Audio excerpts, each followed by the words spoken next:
I should have known the moment he walked through the door that my life was about to change. The diner was nearly empty, just the usual late-night stragglers nursing cold coffee and regrets. I'd been working double shifts at Rosie's for 3 months straight, saving every tip, every crumpled dollar bill, trying to claw my way out of the hole my mother's medical bills had buried me in. The fluorescent lights hummed their tired song above me, and my feet ached in shoes I couldn't afford to replace. It was 11:47 p.m. when the bell above the door chimed. I looked up from wiping down table 6, and the words I'd been about to call out, "We're closing soon," died in my throat. The man who entered wasn't just tall. He commanded space. Everything about him whispered danger wrapped in expensive fabric. The charcoal suit that probably cost more than my rent. The way he moved like a predator who'd never known fear. The cold assessment in his dark eyes as they swept the room. His jaw was carved from stone, his black hair perfectly styled despite the late hour, and there was something about the set of his shoulders that made my instincts scream run. But it wasn't him that made my heart stutter. It was the child. A little boy, no more than 5, clung to the man's hand. He wore pajamas beneath a small jacket navy blue with tiny stars, and his feet were tucked into sneakers that lit up with each hesitant step. His face was beautiful in that heartbreaking way some children are, with dark curls falling across his forehead and eyes too old for someone so young. Eyes that looked empty. "We need a table," the man said. His voice was low, absolute, not a request. I glanced at the clock. "Sir, we're a table." His gaze locked onto mine, and I felt the weight of it like a physical thing. "Please." That last word cost him something. I could see it in the slight tension of his jaw, the way his hand tightened protectively on the boy's shoulder. Something in my chest twisted. Of course. I grabbed 2 menus, leading them to the corner booth, the one by the window where the streetlight painted everything in amber and shadow.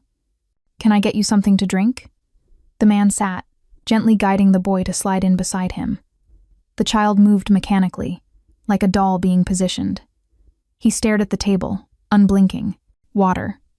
And warm milk for him. The man's attention never left the boy. There was something desperate in the way he watched that small, silent face. Something broken, coming right up. I retreated to the counter, my hands shaking slightly as I poured their drinks. Through the serving window, I watched them. The man leaned close to the boy, speaking in a voice too low for me to hear. The child didn't respond, didn't even look at him. Marco, our cook, emerged from the kitchen, wiping his hands on his apron. "Those customers?" He followed my gaze and went pale. "Shit. That's perfectly who." He grabbed my wrist, his voice dropping to barely a whisper. "Dante. Volkov.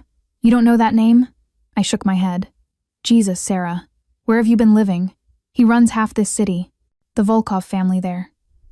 He made a gesture that encompassed violence, power, everything dark and untouchable.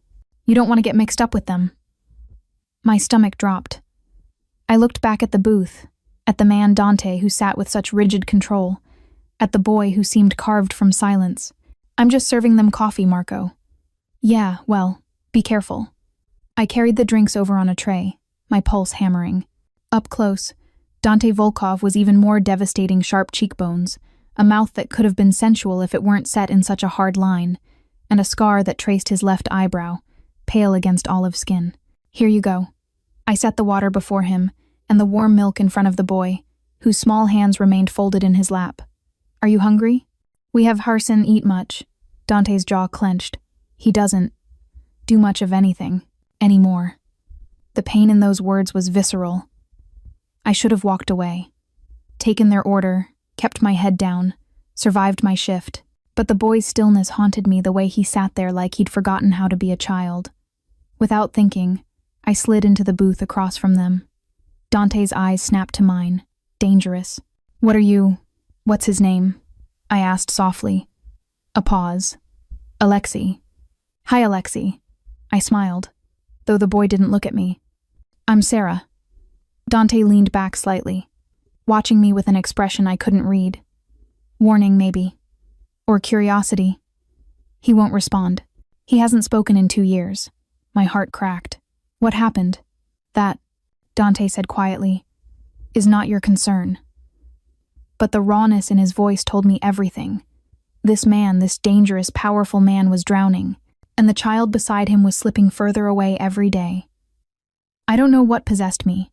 Maybe it was the exhaustion, the late hour, the way the boy's small shoulders seemed to carry the weight of worlds. Maybe it was the memory of my own childhood, of the nights my mother sang to me when the world felt too big and too cruel. I started humming, softly at first, an old lullaby my grandmother had taught me, the words in a language I barely remembered, but the melody embedded in my bones. Hush, little one, the stars are watching. Sleep now, love, the night is kind. Dante went very still. What are you doing? I ignored him, letting the melody fill the space between us. And then, barely breathing, I began to sing. The words slipped out in a whisper, ancient and aching and tender. For a long moment nothing happened, and then Alexi's head turned. Just a fraction. Just enough that those haunted dark eyes lifted from the table and found my face. I kept singing, my heart thundering so loud I was sure they could both hear it. The boy's lips parted slightly, and something flickered in his expression. Recognition, maybe, or the ghost of whatever he'd been before. Silence claimed him.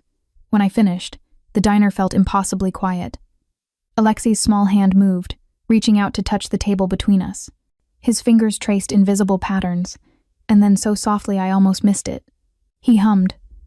Just 2 notes. Barely a sound. But Dante Volkov looked at me like I'd just performed a miracle. How did you? His voice cracked, and for the first time, I saw past the armor, saw the father beneath the monster, saw devastation and desperate hope warring in his eyes. I don't know, I whispered. Dante's hand covered his son's, and the tenderness of that gesture made my throat tight. When he looked up at me again, something had shifted, something dangerous and inevitable and absolutely terrifying. What's your name? He asked. Sarah Mitchell. He repeated it slowly, like he was memorizing it, claiming it. Sarah. And in that moment, with the city lights bleeding through the window and a child's small hum still echoing in my ears, I felt the ground beneath me shift.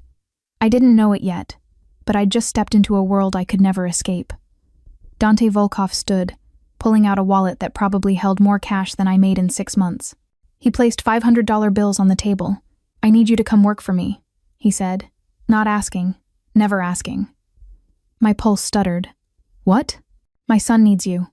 His eyes held mine, absolute and unyielding, and I always get what I need. He lifted Alexei into his arms, the boy's small head resting against his father's shoulder, and walked toward the door. At the threshold, Dante turned back. I'll be here tomorrow night. Say yes, Sarah, or I'll find another way to make you. The bell chimed as they disappeared into the darkness, and I stood there, frozen, knowing with horrible certainty that my ordinary life had just ended. I didn't sleep that night. How could I, when Dante Volkov's words echoed in my skull like a promise and a threat? I'll find another way to make you. The $100 sat on my nightstand, accusatory in the pre-dawn darkness.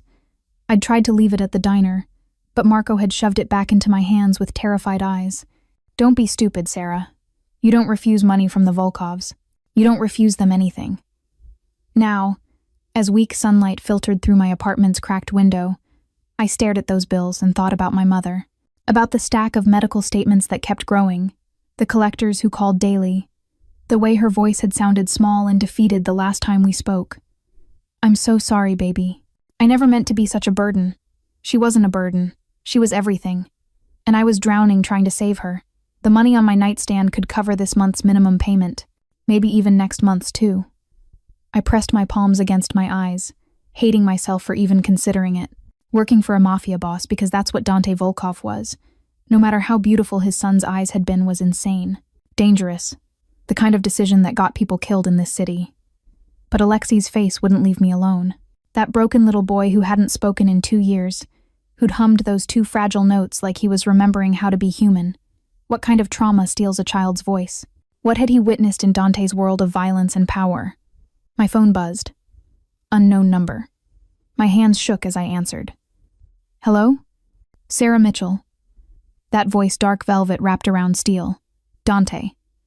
I trust you've had time to consider my offer. How did you get my number? A pause that felt like amusement. I own this city, Malaya. Getting your number was the easiest thing I've done this week. The endearment Russian, intimate, sent an unwanted shiver down my spine. I haven't decided, I said, proud that my voice stayed steady. Then let me help you decide. You're 3 months behind on your mother's oncology bills. St. Catherine's Hospital, room 407, stage 3, correct? The treatment. She needs costs approximately $40,000 per month. His words were surgical, precise. Money you don't have. Ice flooded my veins. You researched me. I research everyone who enters my life. No apology in his tone. Your rent is overdue. You have $17 in your checking account. You work 80-hour weeks and still can't keep your head above water. You're drowning, Sarah, and I'm offering you a lifeline. In exchange for what? My voice came out harder than intended. What exactly do you want from me? I want you to sing to my son. The rawness returned, bleeding through his control. I want you to help him speak again. To help him come back. I'm not a therapist. I'm a waitress who got lucky with one lullaby. It wasn't luck. Absolute certainty. Alexei hasn't responded to anyone in 2 years. Not the specialists, not the therapists, not me. But last night, he hummed. He looked at you. Do you understand what that means? I closed my eyes, remembering that small, haunted face turning toward me. How much? I whispered. $50,000 a month, plus full coverage of your mother's medical expenses. All of them. The number staggered me. That was everything. That was my mother's life. What's the catch? You move into my home. You're available whenever Alexei needs you morning, night, whenever he has nightmares or episodes. You try, every day, to bring my son back. He paused. And you tell no one about this arrangement. No one can know you're connected to me. Why? Because the people who hurt my son are still out there. His voice went lethal, and I heard the monster beneath the father. And if they know he's showing signs of recovery, if they know there's someone who can reach him, they'll come for you too. My apartment suddenly felt too small, too exposed. Who hurt him? What happened? That, Dante said quietly. You'll learn if you say yes. But understand this, Sarah, once you enter my world, you can't leave unchanged. I'm offering you salvation and damnation in the same breath. Through the phone, I heard a small sound. A child's whimper. Alexei? I asked. He has nightmares. Every night. The exhaustion in Dante's voice was devastating. He wakes up screaming without sound. And I can't. I don't know how to reach him anymore. The whimpering grew louder, more desperate. Sing, I said suddenly. Put the phone near him. Sarah, please. A rustle of movement. Then Dante's voice, distant. Someone wants to talk to you, Sin. I started singing before I could overthink it. The same lullaby from last night, my voice soft and aching as it traveled through the phone line and into whatever nightmare held Alexei captive. I sang about stars and safety, about nights that end and mornings that heal. The whimpering stopped. For a long moment, only breathing filled the line. Then Dante's voice, closer now, rough with something that sounded like breaking. He's reaching for the phone. My heart stuttered. Let him hear me. I sang another verse, then another, until I heard the softest sound, that same two-note hum, fragile and searching. Hi, Alexei, I whispered. I'm here. You're safe. Silence. Then the phone shifted again, and Dante spoke, his voice transformed. When can you start? I looked at the hospital bills scattered across my coffee table, at the eviction notice taped to my door, at the photograph of my mother on the wall, her smile bright despite the hospital gown, despite everything. I thought about the fear in Marco's eyes when he'd seen Dante. About the warnings, the danger, the very real possibility that I was making a deal with the devil himself. But I also thought about a little boy who'd forgotten how to speak, and a father who'd moved heaven and earth to find someone who could reach him. Tonight, I heard myself say. I'll come tonight. I'll send a car at 8. The relief in his voice was palpable. Thank you, Sarah. Don't thank me yet, I said. I haven't saved him. No. Dante's response came quiet, weighted with meaning I didn't yet understand. But you've already saved me. The line went dead. I sat in my apartment as morning bled into afternoon, wondering what I'd just agreed to, wondering if the money would be worth whatever pieces of myself I was about to lose. At 7:45 p.m., my phone buzzed with an address. At 7:58, a black Mercedes pulled up outside my building, sleek, expensive, and ominous as a hearse. The driver who emerged wore a suit and an expression that revealed nothing. "Miss Mitchell? Mr. Volkov is expecting you." I grabbed my bag, my hands trembling, and followed him to the car. As we pulled away from my neighborhood, from everything familiar and safe, I watched the city lights blur past the tinted windows and wondered if I'd ever see my old life again. The Volkov estate wasn't a house. It was a fortress disguised as a mansion, all iron gates and stone walls that seemed designed to keep the world out, or keep something in. As we drove through the entrance, security cameras tracked our movement, and men in dark suits materialized from the shadows, watching with eyes that missed nothing. My pulse hammered against my throat. The Mercedes curved along a pristine driveway lined with ancient oaks, their branches creating a canopy that blocked out the evening sky. When the house finally came into view, I had to bite back a gasp.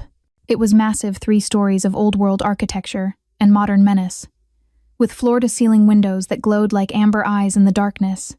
Money. This was what real money looked like. "Miss Mitchell." The driver opened my door, and I stepped out onto cobblestones that probably cost more than my car. "Mr. Volkov is waiting in the east wing." I followed him up marble steps, through doors that whispered open on silent hinges.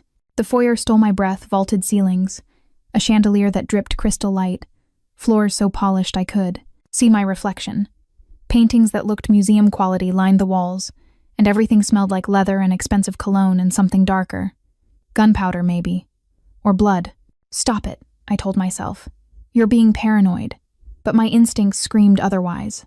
We walked through corridors that seemed endless, past rooms I glimpsed only briefly, a library with walls of books, a dining room with a table that could seat 20, a parlor with furniture that belonged in a European palace. Everything was beautiful and cold and perfect. Everything felt like a trap. "Here." The driver stopped before a door, knocking twice. "Mr. Volkov? Send her in." That voice. Even through wood, it made something in my stomach tighten. The driver opened the door and gestured me forward. I stepped inside, and he closed it behind me with a soft click that sounded too much like finality. The room was a study, all dark wood and leather, with shelves lined with books in languages I couldn't read. A fireplace crackled in the corner, casting dancing shadows across the walls. And there, standing by the window with his back to me, was Dante Volkov. He'd shed his suit jacket. His white shirt was rolled to his elbows, revealing forearms corded with muscle and marked with scars.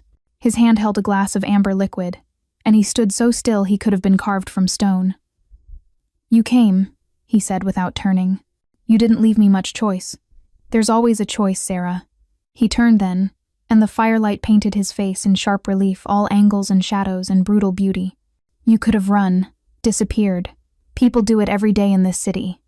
And you would have found me." A ghost of a smile touched his mouth. "Yes, I would have." He moved toward a side table, pouring amber liquid into a second glass.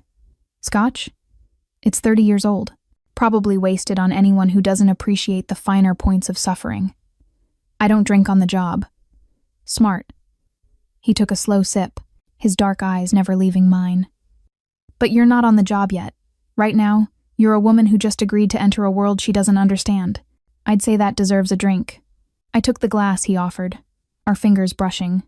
The contact sent electricity up my arm, and from the way his jaw tightened, he felt it too. "Where's Alexei?" I asked. "Sleeping." Finally, Dante's expression softened in a way that made him look almost human.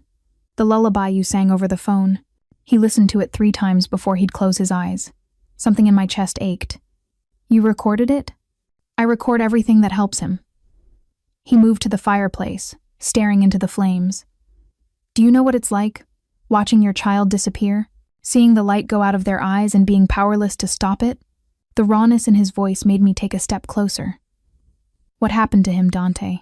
He was quiet for so long I thought he wouldn't answer. Then, 2 years ago, my wife Alexei's mother was killed. Executed, actually, by a rival family. They wanted to send me a message. His knuckles whitened around the glass. Alexei was in the car with her. He watched them put a bullet in her head. He was 3 years old. Horror flooded through me. "Oh God." He screamed for hours afterward, days even, and then one morning, he just stopped. Dante's voice went hollow. He hasn't made a sound since.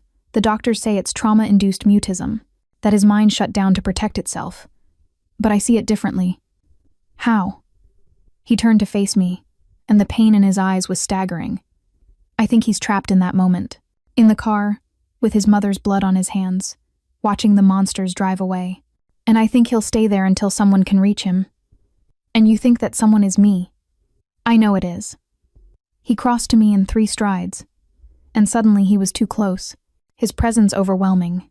You made him hum, Sarah. In 2 years, you're the first person who's made him remember what sound feels like. Do you understand how extraordinary that is? I could smell him now, expensive cologne mixed with smoke and something uniquely male. Could feel the heat radiating from his body, the intensity of his focus. Why? I whispered. Why me specifically? Dante's hand lifted, his fingers hovering near my face but not quite touching. I don't know yet, but I will. His eyes searched mine, and I saw the monster and the father warring behind them. You're afraid of me. It wasn't a question. Yes, I admitted. Good. You should be. His thumb finally made contact, brushing my cheekbone so gently it felt like contradiction. I'm not a good man, Sarah. I've done things that would keep you awake at night. I've hurt people, killed people, built an empire on blood and fear.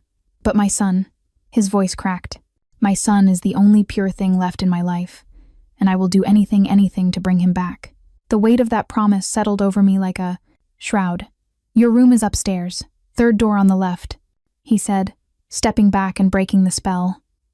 Alexi's room is next to yours. Someone will bring your things from your apartment tonight. You're moving me in already? I told you. I always get what I need. He moved to his desk, pulling out an envelope. 1st month's payment. Your mother's bills will be handled by morning. I took the envelope with shaking hands. Inside was more money than I'd ever seen. There's one more thing, Dante said, his voice going cold. You'll have a security detail.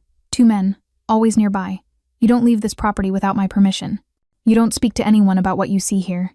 And if you ever do anything to endanger my son, I wouldn't. I know. His smile was sharp enough to cut. Because if you did, you wouldn't live long enough to regret it. A door opened behind me. A woman in her 50s appeared, her expression warm but weary. Mr. Volkov? Alexei is asking for the lady who sings. Dante's entire demeanor transformed. Take her to him, Nina. As I followed the woman Nina into the hallway, I looked back once. Dante stood by the fire, watching me with an expression I couldn't name. Hunger, maybe. Or recognition. Like he'd been waiting his whole life for me to walk through that door. And despite every warning screaming in my head, part of me felt the same. Alexei's room was a contradiction. Half of it looked like any child's sanctuary, walls painted soft blue, shelves lined with books and toys, a rocking horse by the window. But the other half told a different story. Blackout curtains reinforced with something heavier, a panic button by the bed, cameras in 2 corners, their red lights blinking like warning signs, a prison disguised as a nursery. Nina knocked softly before opening the door. Alexei, Dorogoy?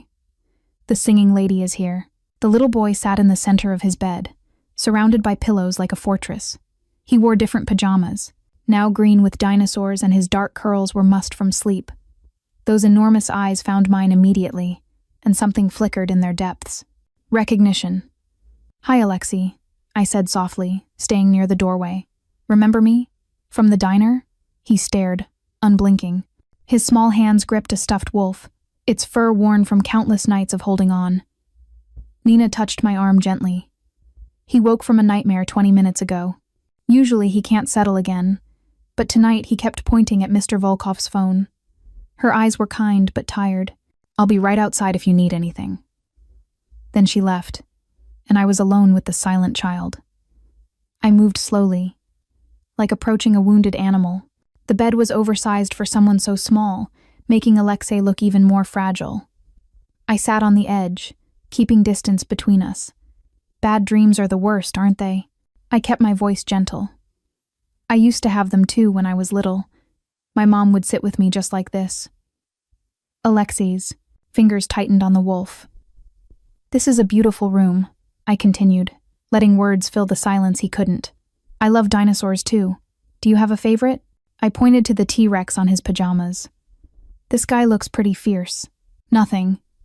but his eyes tracked my every movement, drinking in each word like water in a desert.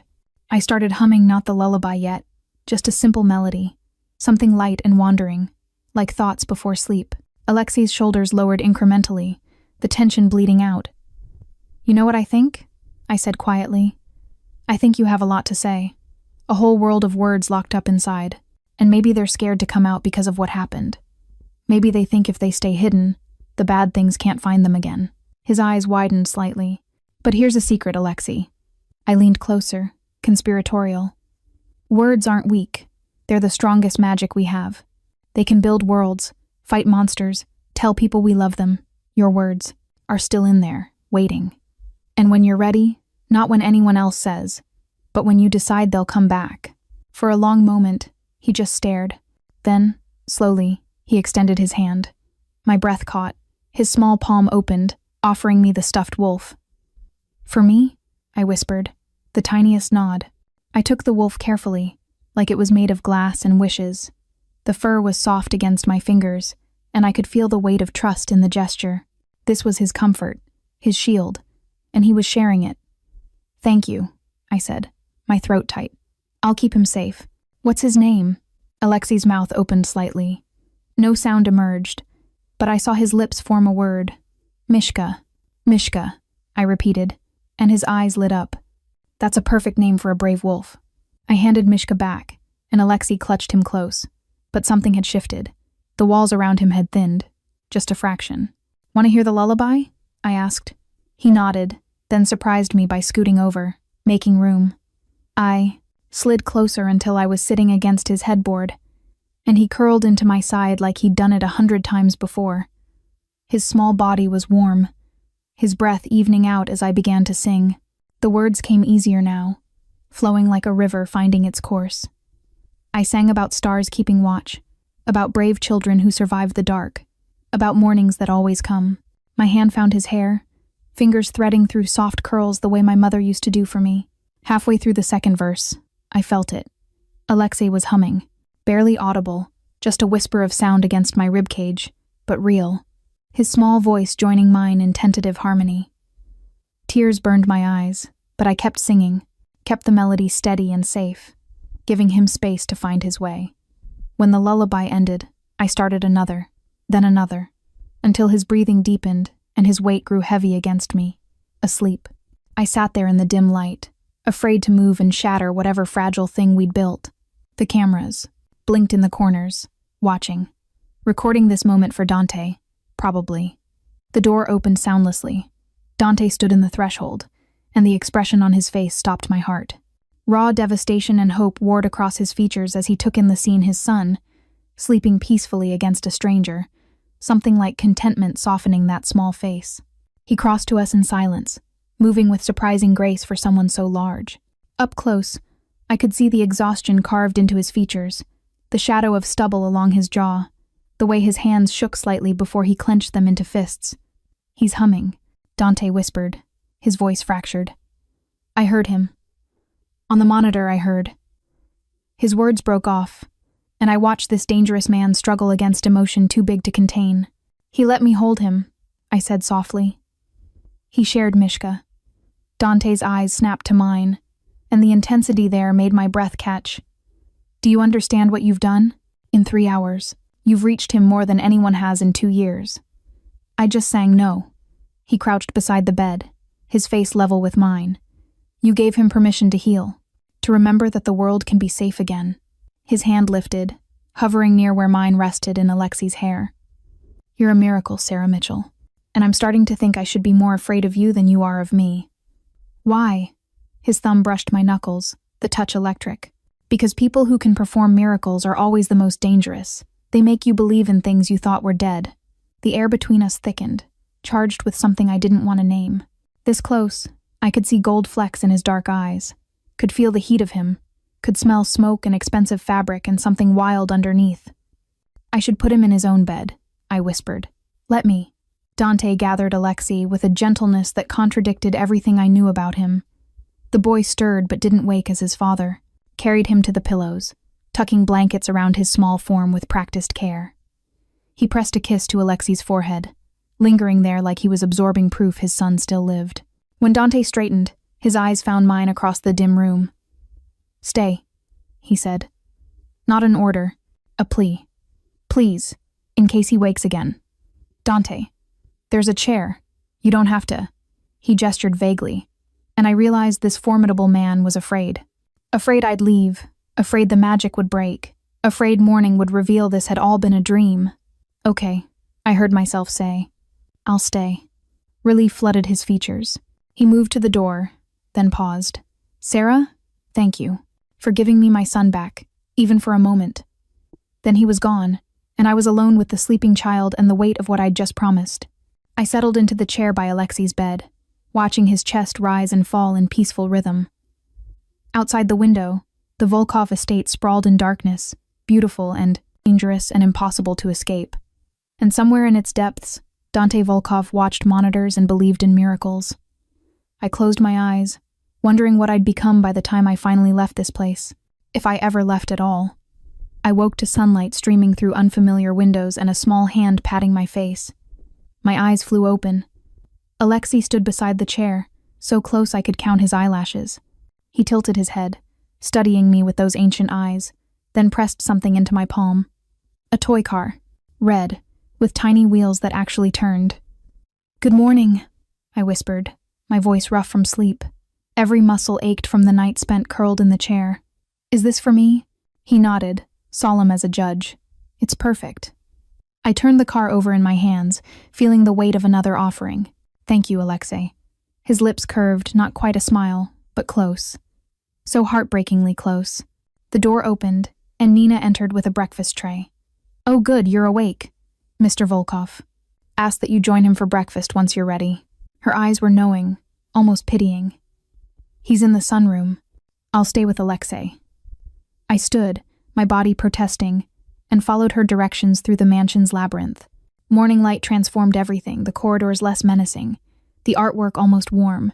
Through windows, I glimpsed gardens that looked professionally maintained, and in the distance, the high walls that kept the world at bay. The sunroom was glass and light, filled with plants that shouldn't survive indoors but somehow thrived. Dante sat at a small table, dressed in dark slacks and a gray shirt, reading something on a tablet. A cup of coffee steamed beside him. He looked up when I entered, and something shifted in his expression. "You stayed all night. You asked me to. I didn't think you would." He gestured to the seat across from him. "Sit, eat. You look like you haven't had a decent meal in weeks." He wasn't wrong. The spread before me was obscene fresh fruit, pastries, eggs, bacon, things I couldn't even name. My stomach growled traitorously. "Alexei gave me a car this morning," I said, sitting. The chair was butter-soft leather. Everything in this house was too beautiful, too expensive, too much. Dante's entire face transformed. He's never given his toys away. Not since... He stopped, swallowing hard. "What else?" He almost smiled. The tablet clattered to the table. Dante leaned forward, intensity radiating from him like heat. "Almost?" The corner of his mouth lifted. Just for a second. I poured coffee, needing something to do with my hands. "It's progress, Dante. But it's going to be slow. You can't expect... I expect miracles from you now." His voice was low, fervent. "You've given me more in one night than 2 years of specialists. Do you know what that means to me?" The way he looked at me made my skin feel too tight, like I was being seen and memorized and claimed all at once. "It means," I said, carefully, "that you need to be patient. Trauma like Alexei's doesn't heal overnight. He's learning to trust again, to feel safe. That takes time. Time." Dante's jaw clenched. "Every day he stays silent is another day they win." "They?" His eyes went cold, shuddering whatever warmth had been there. "The people who killed his mother, who stole his voice." He stood abruptly, moving to the windows. "They're still out there, Sarah. Still breathing, still plotting. And every moment Alexei can't speak is a monument to their victory." I set down my coffee cup. "Is that what this is about, revenge? It's about justice." He spun to face me, and for the first time, I saw the monster clearly. They took everything from me. My wife, my son's innocence, 2 years of his voice. They took, and they're still taking because Alexei can't tell me what he saw. Can't identify them. Can't help me end this. Horror crawled up my spine. You want him to remember so he can identify his mother's killers? I want my son to be free. But the evasion was transparent. He's 5 years old, Dante. 5. And you want him to relive the worst moment of his life so you can what? Get names? Plan your revenge? I stood, anger burning through the fear. Is that why you really brought me here? To unlock his memories so you can use them? No. He crossed to me in 2 strides, his presence overwhelming. That's not I want him healed, Sarah. That's all I've ever wanted. But if healing means he remembers, you'll use that information. His silence was answer enough. You're a monster, I whispered. Yes. No hesitation. No apology. I am. I've never pretended otherwise. His hand caught my chin, tilting my face up. But I'm a monster who loves his son more than his own life. And if getting justice for my wife means Alexei can finally be free of that day, then yes, I'll take whatever information he can give me. And what about what he needs? What if remembering breaks him completely? He's already broken! The words exploded from him, raw and bleeding. He's already trapped in that moment, living it over and over in nightmares I can't reach. At least if he speaks, if he tells me what happened, maybe the truth will set him free. We stood there, inches apart, breathing hard. I could see the anguish beneath his anger, the father warring with the killer. You can't use him like a weapon, I said quietly. He's not a tool for your vendetta. I know. Dante's thumb brushed my jawline, the touch achingly gentle. That's why I need you, to keep me honest, to remind me that he's a child first, a witness second. His eyes searched mine. Will you stay? Even knowing what I am, what I want? I should have said no, should have walked out of this beautiful prison and never looked back. But I thought about Alexei's almost smile, about the way he'd hummed against my side, about a little boy who deserved someone in his corner who saw him as more than a means to an end. I'll stay, I said, but I have conditions. Surprise flickered across Dante's face. You're negotiating with me? You hired me to help Alexei, not feed your revenge. So yes, I'm negotiating. I stepped back, breaking his hold. No pushing him. No asking about that day unless he brings it up himself. His healing comes first, always. Not your justice, not your war, him. And if he volunteers information, then we deal with it together. But you don't get to interrogate a traumatized child. For a long moment, Dante just stared. Then, impossibly, he laughed a dark, genuine sound. You're either very brave or very stupid, Sarah Mitchell. No one gives me ultimatums. Then consider it a first. Agreed. He extended his hand. On your terms. I took it, feeling the calluses on his palm, the strength in his grip. On my terms. We stood there, hands clasped, and I felt the ground shift beneath me again. This wasn't just about Alexei anymore. Something else was building between us, dangerous and inevitable. A phone buzzed. Dante released me, checking the screen. His expression went arctic. What is it? I asked. Security breach. Someone tried to access our perimeter last night. His eyes met mine, and I saw murder in them. They're getting bolder. They know something's changed. What do you mean? He moved to the door, every inch the lethal predator. It means they're watching, and if they figure out you're here, if they realize Alexei's improving, he turned back, and the fear beneath his fury was palpable. Stay close to the house today. Don't go outside alone. And Sarah? Yes? If anything happens, you protect my son first, your own life second. Mine doesn't matter at all. Then he was gone, leaving me alone with the breakfast I could no longer eat, and the terrible understanding that I'd just become a target too. The days blurred together in a rhythm I hadn't expected. Mornings with Alexei in the garden, me singing while he collected leaves and stones, building small worlds only he understood. Afternoons in his playroom, where I read stories and he listened with fierce concentration, sometimes mouthing words along with me. Evenings that stretched into night, lullabies and whispered conversations where I talked and he communicated through gestures, drawings, those almost smiles that grew more frequent. He was coming back. Slowly, carefully, like a flower reaching toward light. But Dante was slipping away. I saw him mostly at night now, brief encounters in hallways, moments when he'd appear in Alexei's doorway to watch us with an expression I couldn't name. He looked more exhausted each time, shadows deepening under his eyes, tension coiling tighter in his shoulders. The security around the estate had tripled. Men with guns patrolled the walls. Cameras multiplied like spores. And Dante disappeared for hours into parts of the house I wasn't allowed to access, emerging with blood on his knuckles and murder in his eyes. He was hunting. It was the 8th night when everything changed. I was singing to Alexei, my voice soft in the darkness, when I heard a sound that didn't belong. A scrape of movement in the hallway, too deliberate to be Nina or the guards. My hand stilled in Alexei's hair. He felt my tension, his small body going rigid against mine. The door opened. Dante filled the threshold, but this wasn't the controlled man I'd come to know. His shirt was torn, blood someone else's spattered across his chest. His knuckles were split and raw, and his eyes. His eyes were wild, dangerous, barely human. "Out," he said, his voice gravel in rage. "Now." I didn't move. "Dante, out." Not a request. A command wrapped in barely leashed violence. Alexei whimpered the first sound of fear I'd heard from him, and that decided me. I eased away from the boy, tucking Mishka into his arms. "I'll be right back, sweetheart. I promise." I crossed to Dante, catching his arm. "You're scaring him." "I'm scaring you." He grabbed my wrist, pulling me into the hallway. The door closed behind us, and suddenly we were alone in the dim corridor, his presence overwhelming and terrifying. "What happened?" I whispered. "We caught someone. On the property."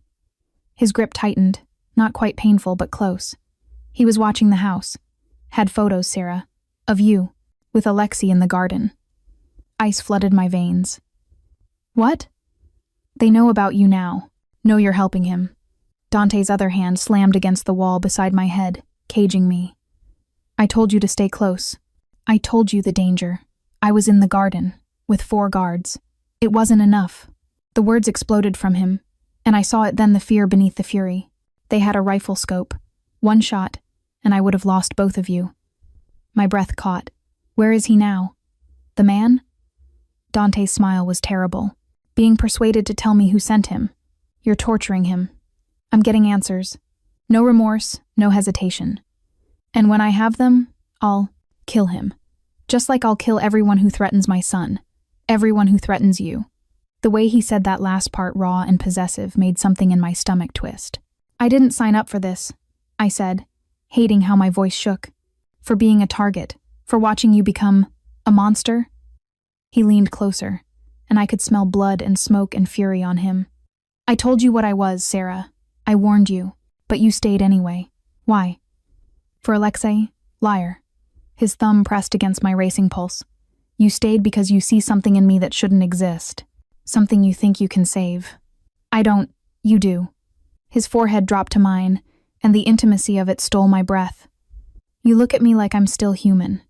Like the man exists beneath the monster. And God help me, when you look at me like that, I almost believe it." We stood there, breathing the same air, balanced on the edge of something catastrophic. "I should leave," I whispered. "Yes." But his hands didn't release me. "You should run as far from here as possible. They'd find me. You said yourself. I'd protect you. Hide you somewhere they'd never look." His voice dropped to something broken. "I'd give up knowing if you were safe, if it meant you were alive." The sacrifice in those words undid something in me. "Dante." I lifted my hand, touching his face despite every warning screaming in my head. His stubble was rough against my palm, and beneath it, his jaw clenched. "You can't save everyone by destroying yourself. Watch me." But he turned into my touch, and the gesture was so vulnerable I felt something crack in my chest. A sound from Alexei's room, a small cry.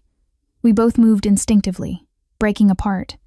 Dante reached the door first, but I was right behind him. Alexei sat up in bed, tears streaming down his face. Mishka clutched to his chest. His mouth opened and closed soundlessly, trying to form words that wouldn't come. "Sin." Dante crossed to him in 2 strides, gathering him close. "I'm here. Papa's here." But Alexei reached past his father, small arms extending toward me. Dante's face did something complicated, pain and relief and jealousy all at once. "He wants you."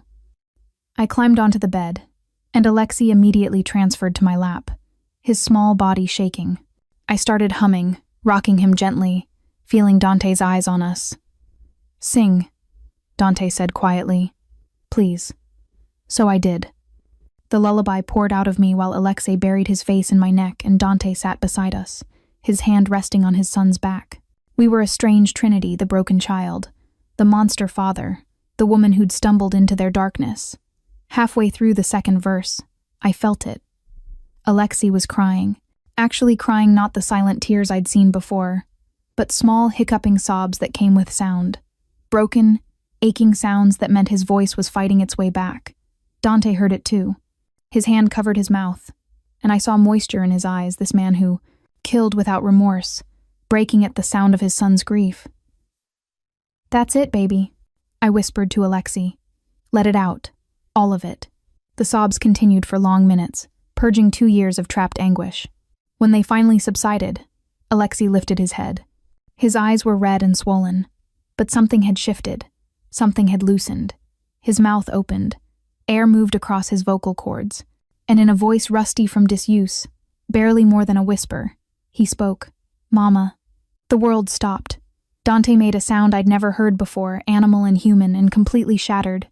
"Alexei, Sin, you, Mama gone." Those small syllables, shaped by a tongue remembering language. "Bad men. Mama gone." He started crying again, and this time Dante pulled us both into his arms, his son and me holding on like we were the only things keeping him from flying apart. "I know, baby. I know." Dante's voice broke. "But you're safe now. I promise. No one will hurt you again." Alexei's small hand patted his father's wet face, then turned to me. His mouth worked, and I saw him fighting for the words. "Stay." He finally managed. "Sarah, stay." "I'm not going anywhere," I promised, even as I felt Dante's arms tighten around us both. Even as I realized I'd just sealed my fate in this beautiful, terrible world. Outside, the interrogation continued. The war escalated. The danger closed in. But in this room, a little boy had spoken his first words in 2 years, and nothing would ever be the same. Alexei didn't stop talking. Not in full sentences, not yet. But words came in trickles, then streams. Hungry, tired, Mishka, Sarah. Each one a small miracle that made Dante's eyes shine with something too fragile to name. But with the words came nightmares. 3 nights after Alexei spoke, I woke to screaming. Real audible screaming that tore through the mansion like a siren. I ran to his room, my heart hammering, and found Dante already there, trying to hold his thrashing son. "No, no, no, no." Alexei's voice was hoarse, terrified. "Mama, blood, so much blood." "Alexei, you're safe." Dante's voice cracked. "They shot her. Papa, they shot her and she stopped moving and there was blood." The words poured out in a torrent. 2 years of trapped horror finally finding voice. I climbed onto the bed, pulling Alexei into my arms. "I'm here, sweetheart. You're safe. It's just a dream." "Not dream." He sobbed against my chest. "Happened. They killed Mama and I couldn't say anything, couldn't tell." Dante's face had gone white. "Who, Sin? Who were they?" "Dante, no," I started. "Who killed your mama, Alexei? Do you remember their faces?" "Stop it," I snapped, even as Alexei's sobs intensified. "Can't you see what you're doing?" But something had broken open in Alexei, and words kept coming between gasps. 3 men, black car. One had had a scar. Here. His small finger traced a line down his own cheek. He smiled when he did it. Smiled. Dante stood abruptly, his entire body vibrating with rage. "What else? Tattoos? Accents? Anything?" "Dante." I held Alexei tighter. "He's 5 years old and terrified. He's the only witness I have." Dante roared, and Alexei flinched. 2 years I've searched. 2 years of dead ends and lies, and my son knows. Your son is traumatized. I was on my feet now, Alexei clinging to me like a lifeline. "You want answers? Fine. But not like this. Not when he's breaking apart."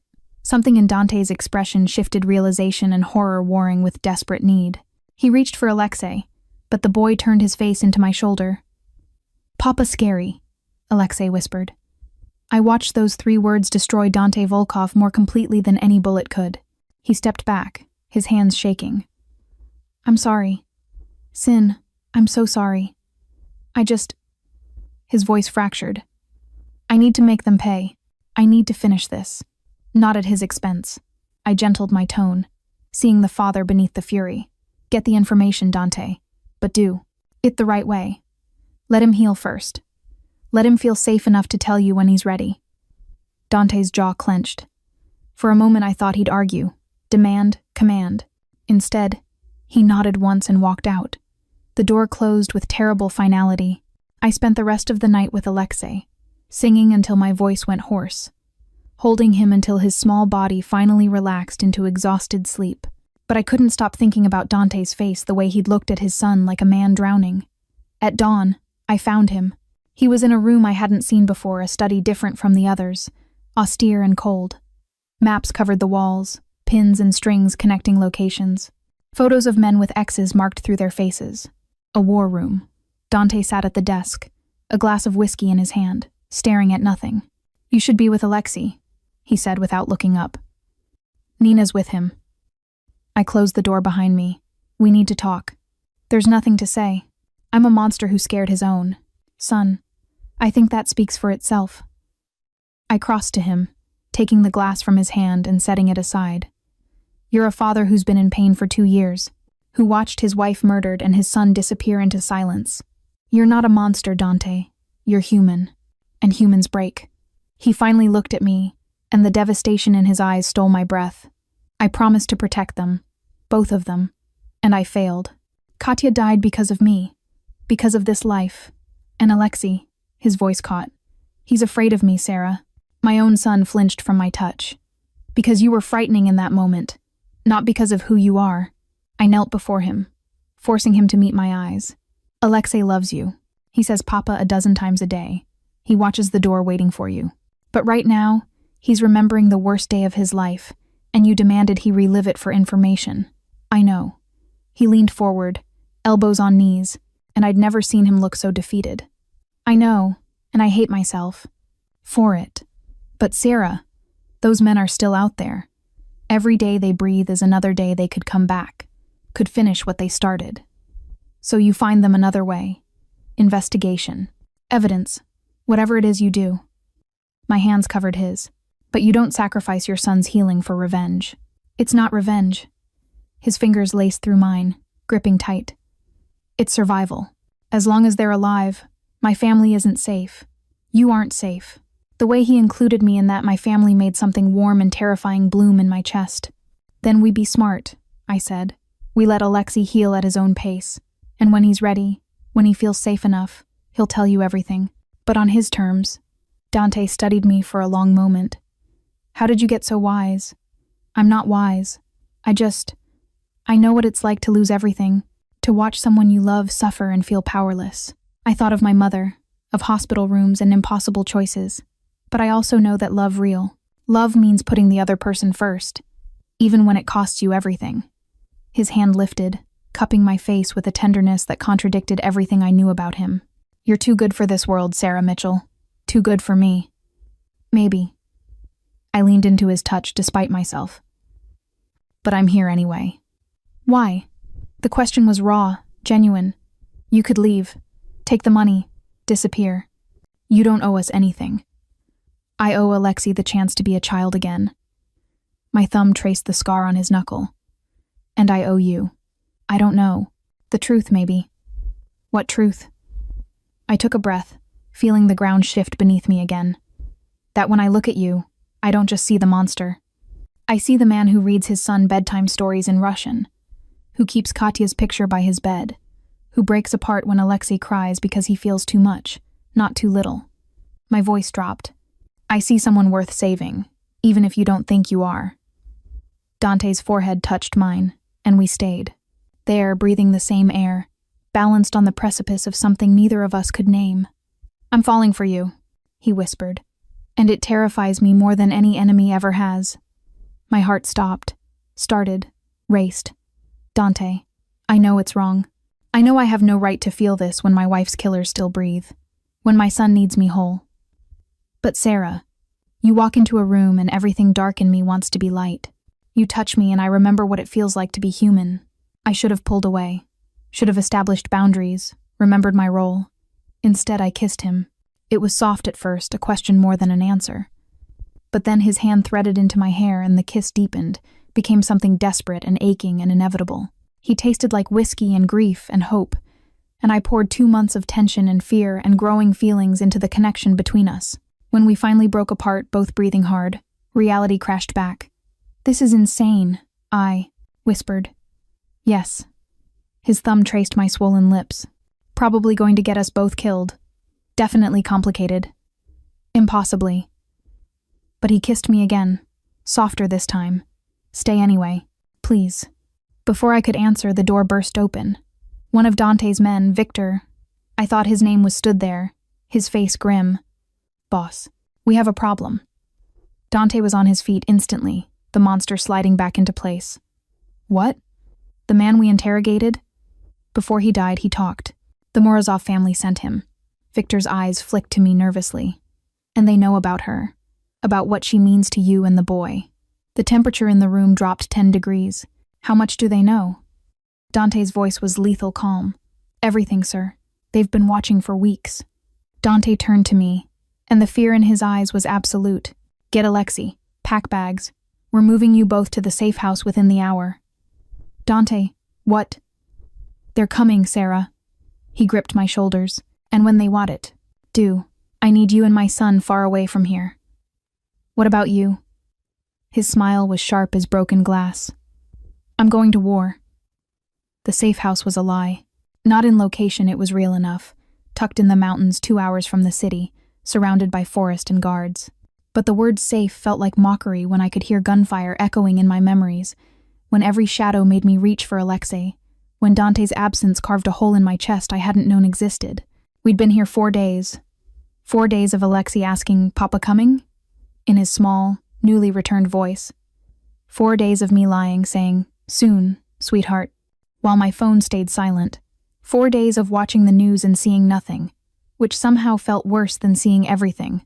Nina tried to maintain normalcy, regular meals, playtime, bedtime routines, but we all felt it. The waiting, the dread, the knowledge that somewhere in the city, war was being waged in our names. On the 5th night, my phone finally rang. Not Dante, Victor, Miss Mitchell. His voice was strained. "We have a situation." My blood turned to ice. "Where's Dante?" "Alive. Barely." A pause waited with things unsaid. "The Morozovs hit 3 of our locations simultaneously. We lost 12 men. The boss, he took a bullet. Refused medical care until he knew you and Alexei were secure." "How bad?" "Bad enough that he's being stupid about it." Victor's frustration bled through. "He won't leave the compound, won't rest, won't let anyone close the wound properly. Says he doesn't have time to be weak." "Of course he did. Put him on." "He won't, Victor. Put him on the phone or I swear I'll drive back to the city myself and you can explain to your boss why you let his son's caretaker walk into a war zone." A long silence. Then rustling, voices, and finally, "You're supposed to be hiding." Dante's voice was rough, pained, not making threats. "You're supposed to be getting medical attention, not bleeding out because you're too stubborn to admit you're human." I moved to the window, needing to see the perimeter guards, needing to feel like I had any control.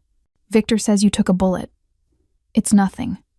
"Dante, I've had worse." But I heard the lie in his voice, the exhaustion he couldn't quite hide. "How's Alexei?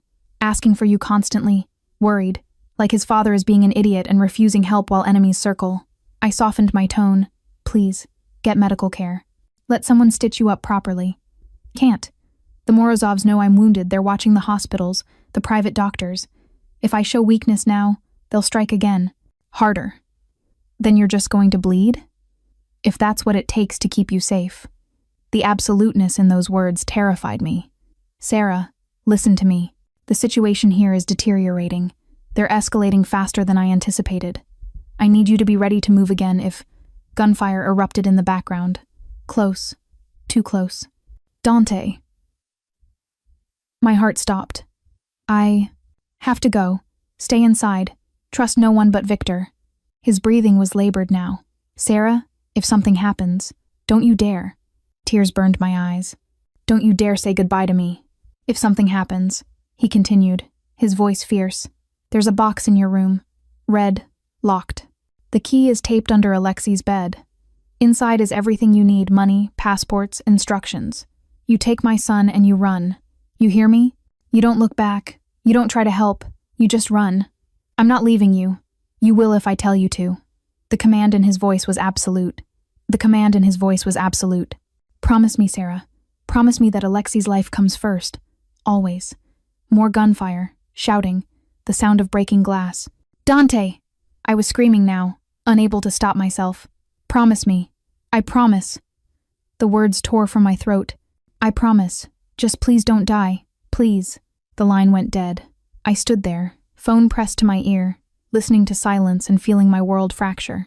Sarah? Alexei appeared. In the doorway, Mishka clutched to his chest. Papa, okay? I shoved down the terror, forced my face into something resembling calm. Papa's working, baby. He'll be home soon. You crying? His small face crumpled. Papa hurt? God, when had this child become so perceptive? I crossed to him, kneeling to his level. Your papa is very strong, and he's fighting to keep us safe. Can you be brave like him? Alexei considered this, then nodded seriously. I brave, like papa. That's my boy. I pulled him close, breathing in the scent of his strawberry shampoo, trying not to think about red boxes and emergency passports, and the possibility of a world without Dante in it.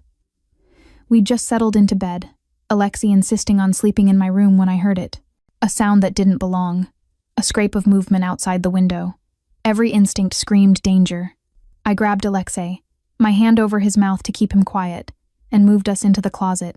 Through the crack in the door, I watched the bedroom window slide open with practiced silence. A man entered.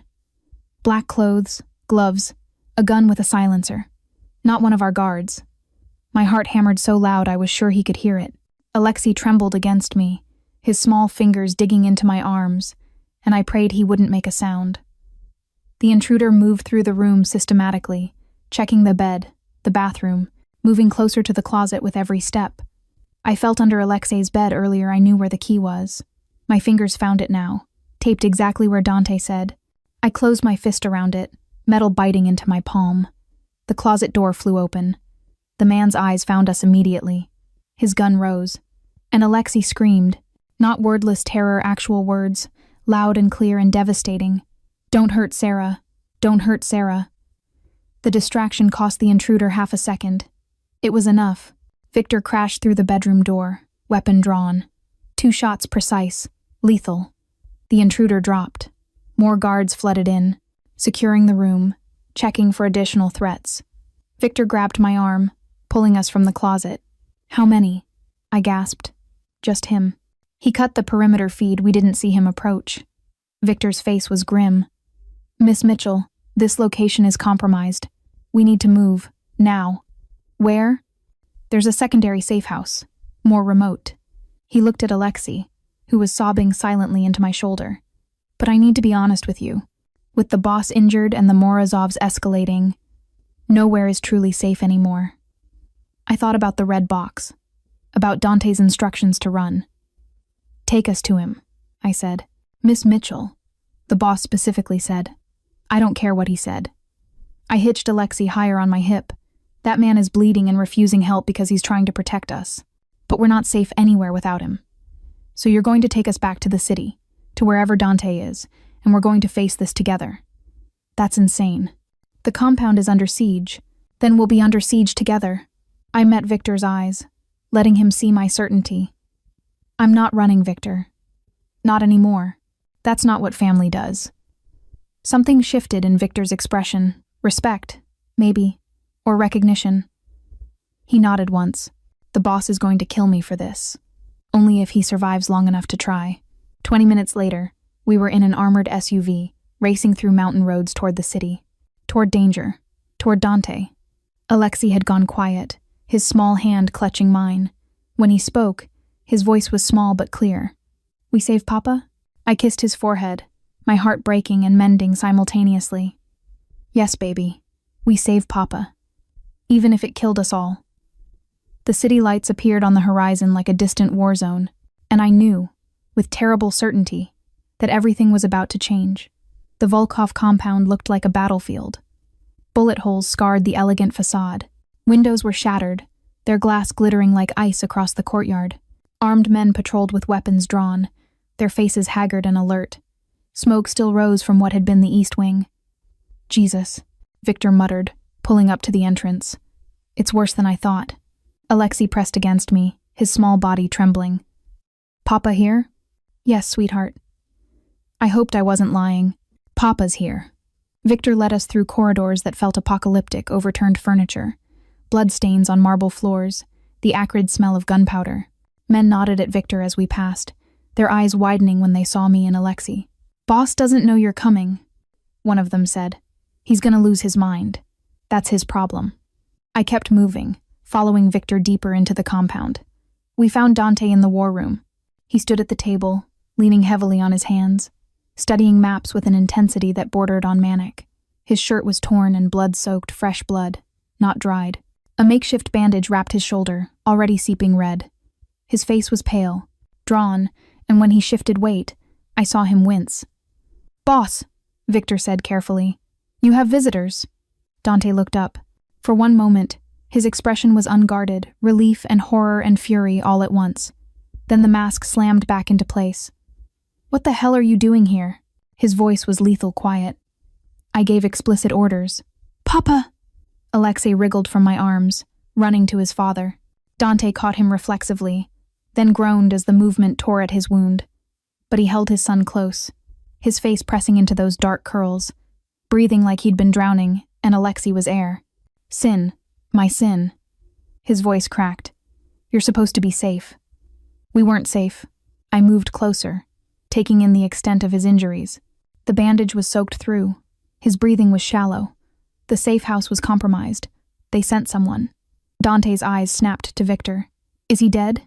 Very. Victor shifted uncomfortably, but Miss Mitchell insisted on coming here.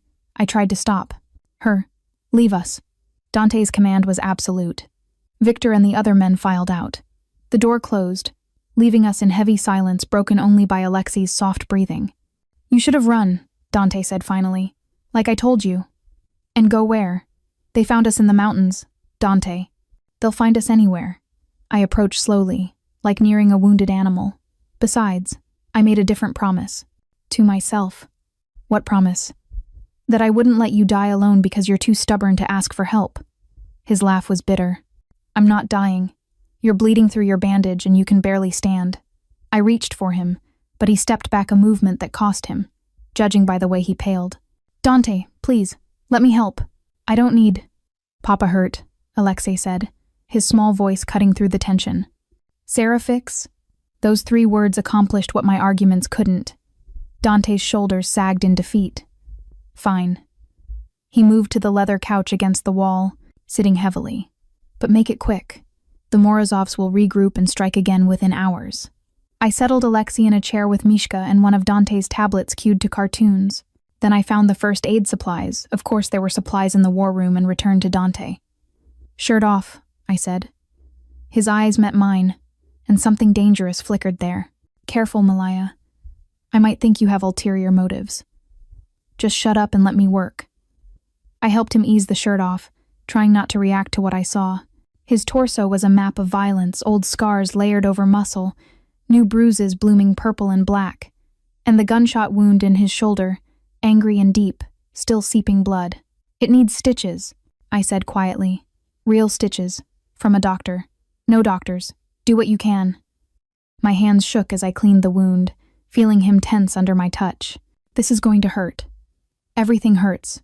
But when I started, he made no sound. Just stared at the ceiling, jaw clenched, breathing through his nose.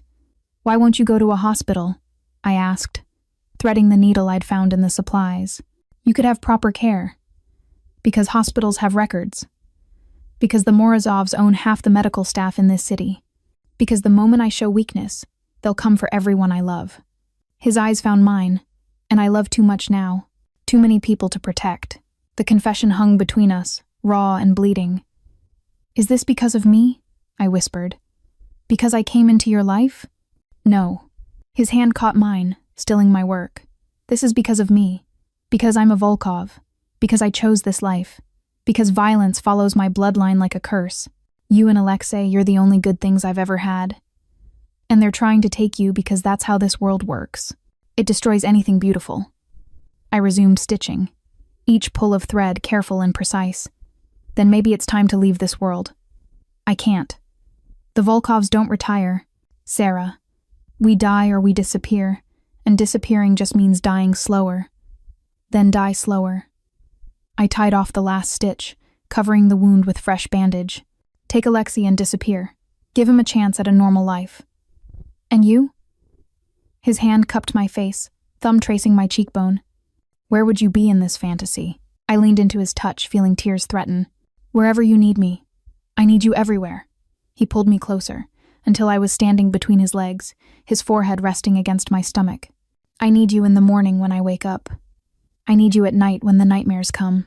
I need you in every moment between, reminding me that I'm more than the monster everyone sees.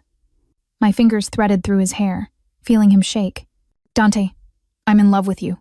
The words came muffled against my shirt, desperate and true. Completely destructively in love with you. And it's the worst possible timing because I can't keep you safe, can't promise you. Tomorrow, can't offer you anything but danger and death. I tilted his face up, cutting off his words with a kiss. This one was different from the study. This was hunger and desperation and the acknowledgement that tomorrow might not come. His hands gripped my waist, pulling me down until I straddled his lap, careful of his wounds but unable to maintain distance. I love you too, I gasped between kisses. God help me, I love you too. His mouth moved to my throat, my collarbone, every touch reverent and claiming. Say it again. I love you. Again. I love you, Dante Volkov. Monster and man. All of it. He captured my mouth again, and the kiss turned molten. His hands slid under my shirt, finding bare skin, and I arched into him despite knowing this was insane, that Alexei was 10 feet away, that we were in the middle of a war, Sarah and Papa kissing. Alexei's voice was matter-of-fact, curious rather than upset. We broke apart, both breathing hard. I looked over to find him, watching us with those two old eyes, head tilted in question. Is that okay? I asked, my voice shaky. That Papa and I... Yes. Alexei nodded seriously. Sarah, make Papa smile. Mama want Papa smile. Dante made a broken sound. You remember Mama saying that? Mama said find happiness again. Said her love big enough to want Papa happy. He climbed down from the chair, bringing Mishka over. Sarah make you happy? Yes. Dante pulled his son close, one arm around him, the other still holding me. Sarah makes me very happy. Good. Alexei settled against his father's uninjured side. Then we family. The simplicity of it, the absolute certainty in that small voice, made tears spill down my cheeks. Yes, I whispered. We're family. We sat there, the three of us tangled together on a blood-stained couch in a war room, while outside the night gathered and enemies plotted and danger circled. And for one perfect, fragile moment, we were whole. Then the alarm started blaring. Dante was, on his feet instantly, pain forgotten. They're here. The next 30 minutes were chaos. Dante barked orders into his phone while pulling on a Kevlar vest with one hand, his face a mask of lethal calm. Victor burst through the door with 3 other men, weapons ready. How many? Dante demanded. At least 20. 2 vehicles breached the south gate. They're not being subtle this time, boss. They want blood. They'll get it. Dante turned to me, and the fear in his eyes was absolute. Take Alexei to the safe room. 3rd sublevel, behind the wine cellar. Code is his birthday. Stay there until I come for you. Dante, please. He gripped my shoulders, urgent. I can't fight if I'm worried about you. I need to know you're both protected. Alexei clung to my leg, his small voice shaking. Papa come back? Dante knelt, cupping his son's face with both hands. I will always come back to you. Always. Do you believe me? Yes, Papa. I love you, Sin, more than anything in this world. He kissed Alexei's forehead, then stood, his eyes finding mine. Keep him safe. Keep yourself safe, I countered. He pulled me into a kiss, hard and desperate and tasting like goodbye. I love you, Sarah Mitchell. In this life and whatever comes after. Then he was gone, disappearing into the corridor with his men, leaving me with a terrified child and the sound of gunfire getting closer. I scooped up Alexei and ran. The safe room was exactly where Dante said, hidden behind a false wall in the wine cellar, accessible only by code. Inside was a fortified space with supplies, communications equipment, and walls thick enough to withstand an explosion. I locked us in, the heavy door sealing with a hiss. Alexei was crying now, real tears and small hiccuping sobs. Papa fighting, Papa hurt. Papa is strong, I said, pulling him into my lap. And he has good men with him. He's going to be okay. But the gunfire was deafening even through the walls. Explosions shook the floor. And all I could think about was Dante already wounded, already weakened, facing an army to protect us. Sing, Alexei whispered, like Mama used to. So I sang, every lullaby I knew, my voice shaking but steady enough. Alexei's small hands gripped Mishka, and he hummed along when he could, and we created our own fragile shelter against the violence above. Hours passed, or maybe minutes. Time felt meaningless in that underground room. Then, finally, the gunfire stopped. The silence was somehow worse. I stared at the door, heart hammering, wondering if Dante was alive or dead, wondering if the men coming down those stairs would be his or theirs. The intercom crackled. Sarah, it's Victor. We need you up here, now. Something in his voice made my blood turn cold. I grabbed Alexei, punched in the code, and ran. The compound was devastated. Bodies I forced myself not to look too closely littered the halls. Blood painted the walls. The smell of gunpowder and death was overwhelming. Victor met us at the stairs, his face grim. He's alive, but you need to see him. How bad? Bad. They'd set up a triage area in what used to be the formal dining room. Men lay on tables, medics working frantically. And there, in the center, on the table beneath the crystal chandelier, Dante. He was conscious but barely, his face gray with blood loss. The shoulder wound had reopened, and there was a new injury, something in his side, bleeding too much. Dante! I rushed to him, Alexei still in my arms. His eyes opened, focusing on us with effort. You're safe. Thank God, you're safe. We need to get him to a hospital, a medic said. He's lost too much blood. No hospitals. Dante's voice was weak but firm. Too dangerous. You'll die here, the medic insisted. Then I die. His hand found mine, grip surprisingly strong. But they don't win. The Morozovs are finished. We got them all, every last one who came here. The war is over. Not if you die, I said fiercely, tears streaming down my face. Not if you leave us now. Papa? Alexei reached for his father, small fingers touching Dante's cheek. Don't go like Mama, please. Stay. Something broke in Dante's expression. Alexei. Please, Papa. I just got my words back. I have so much to tell you. About dinosaurs and stars and how Sarah makes the best pancakes and I love you so much. The words poured out. 2 years of stored conversations finding voice. You can't go. You promised you always come back. Dante's eyes closed, moisture leaking from the corners. I did promise, didn't I? Then keep it, I said, my voice breaking. Let us take you to a hospital. Let them save you. Please, Dante, don't make us lose you when we just became a family. For a long moment, he said nothing. Then, Victor, take us to St. Catherine's. Tell Dr. Reeves I'm calling in my favor. Relief flooded through me so intensely I almost collapsed. The next hours blurred ambulance, hospital, surgery. Alexei and I waited in a private room while surgeons worked to save Dante's life. The boy fell asleep against me eventually, exhausted from fear and tears, and I held him while I prayed to every god I could think of. Dawn was breaking through the windows when Dr. Reeves finally appeared. He's stable, she said, and I could breathe again. The surgery went well. He'll need weeks of recovery, but he's going to survive. Can we see him? Soon. He's asking for you both. She smiled tiredly. That man is too stubborn to die. I think you have something to do with that. When they finally let us in, Dante was awake, hooked to machines but alive.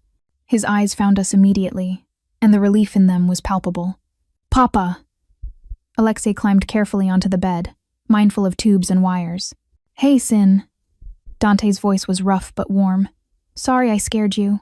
You promised. You kept promise. Alexei settled against his father's uninjured side.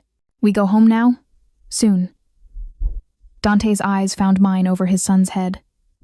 But I've been thinking, maybe it's time for a new home. Somewhere far from this city. Somewhere safe. I moved closer, taking his hand. You mean it? You'd really leave? The Morozov leadership is dead. My men can handle what remains.